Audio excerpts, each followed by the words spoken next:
Well, hello there, and welcome back to my single-player world here. It was about time I made myself one of these. Well, two of these.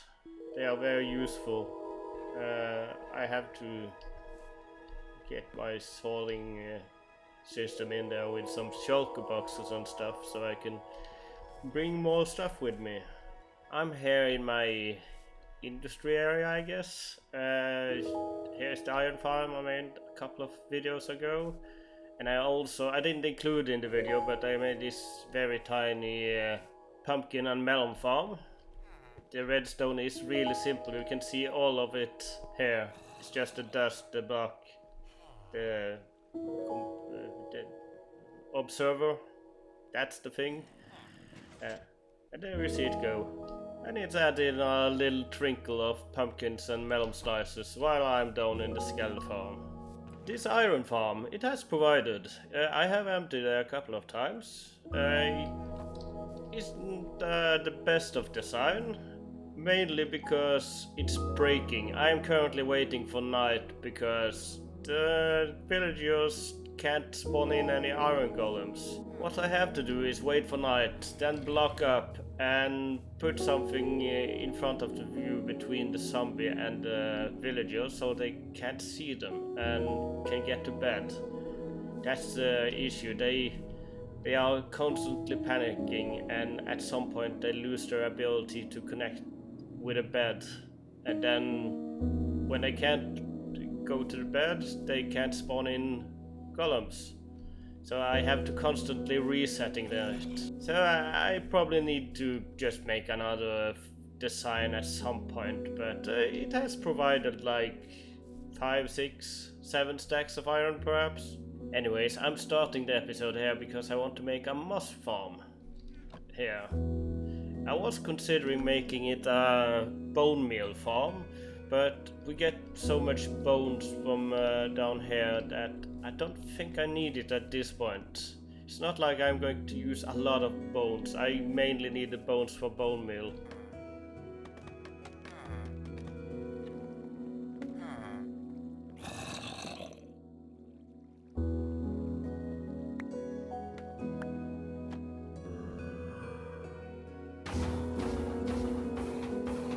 So let me get to that and make it, and I'll be back with you.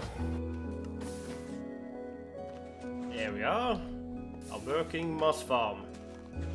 And I think I'm going to cover this up before I accidentally jump in. Totally going to be an accident. So basically there is lava and water underneath here, making smooth stone, which pistons there is a redstone timer there pushing the stone forward with pistons. This all is connected to a dispenser underneath here with bone meal in it. I can show you that. I made an opening here just so I can refill with bone meal. I can add in automatic refill of bone meal, but this is just a small farm really. So it's already giving me quite a good amount, and I got a couple of levers here for toggling on and off the system. I'm leaving it on for now so we can build up a little bit of storage. This is useful stuff. Alright, tiny bit of a progress update here. As you can maybe guess, and probably from the picture of today's video, I'm making a water mill. This is just the beginnings of the wheel, and I think this is turning out alright. This is sort of the grinding wheel that is connected downstairs with the water wheel itself. Now I have no way to go downstairs, there is nothing connected, and I was considering trying to make a mechanism just aesthetically down there, but one issue I got is the wheel I designed? English is so easy sometimes. This isn't an odd number, so I I either have to change this design or I have to make it, well, it would look very bulky. Now this is just the first progress update, so let me get some more work done.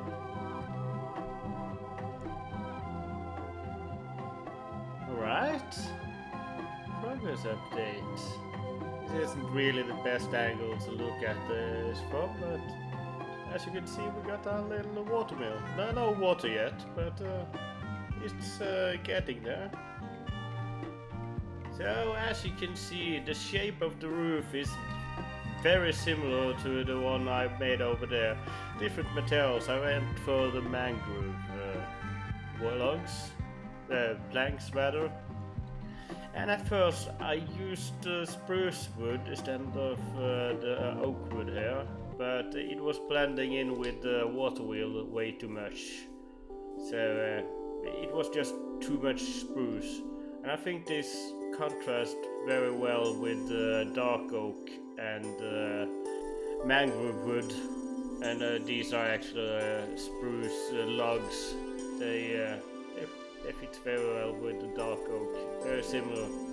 And now you can see that this wheel is actually on an even number, so it's a bit tricky to get the middle looking nice and not too bulky. I think it's okay. I think it's nice. And I am going to add in water and other features around here, starting a little bit on the road heading over there. We do a lot of terrain work. But first I want to do this progress update because I think the building is mostly done. A propagator here for a little bit of decoration. Some hay bales around. I like this feature with yellow carpet on top of a barrel. It looks like it's filled with wheat or grain or something like that. This looks a little bit like grain spills everywhere. I was planning to have these storage, there is some hay bales in here, but mostly it's all my stuff that I brought over for building. I really need a storage facility soon. I'm not really certain how I'm going to work that on out, so yeah, it's in an upcoming episode, hopefully. Hopefully it's not too long into the future. And I think this bit here with how this thing connects with the roof, and the thought here is that all the oak wood colored bits are the one that is rotating. It's a bit tricky to do all these details in vanilla Minecraft. Right, so to be clear, I have been recording ahead for the last few videos, every video so far, but these past 2 weeks I've been away. I did bring my laptop with me so I could play a little bit and build a little bit, but right, so I like how even when the game is paused the water is still moving. But that's beside the point. I originally wanted to terraform landscape all the stuff around here. I did get the river in here, which I am happy with, and a bridge here, and some more stuff down here I'm going to show you in a second. But overall I wanted to make the cliff terrain like I have it here, moreover. And also I wanted to add in more of these leaves and add in grass and stuff. It's a bit bare bones in places. Along the river is fine, and then you move a few blocks over and it's a bit it's missing texture, I think is the point. Let me quickly sleep and I'll show you down by the wheel. I tried to use the mud blocks here for a little bit of a different texture, and some of these muddy roots, no, it's just regular roots, waterlogged, so I could add in some reeds. I got some grass. All in all, I wanted to add in more hair as well, but I do like this cliff thingy with overhanging dirt and root like that. It's okay on that side. I wanted to add in a little bit more, but it's fine how it is. I also add some more leaves, but on the other side here, I haven't added anything. I just smoothed the terrain tiny bit out, but not really much of that either. On top of the cliffside here, nothing. And lastly, I am happy with what I have done, but I'm still criticizing a little bit what I didn't get time to do. Now, I did add in this road here, but I wanted to do some more texturing on it. Again, it has to be a future project. For now, it's just path blocks and these wood slabs. It is something. In the future, it's going to look better, but it's a solid start. And here you get an idea of the terrain I want to add in eventually. It's just going to take time. Anyway, I wanted to finish up this episode and get it out in time, and rather start building on the next episode, which I think is going to be the terrain just behind me there. I got a few ideas, but now I'm back home and can do some more stuff. Anyways, thank you for watching. Bye.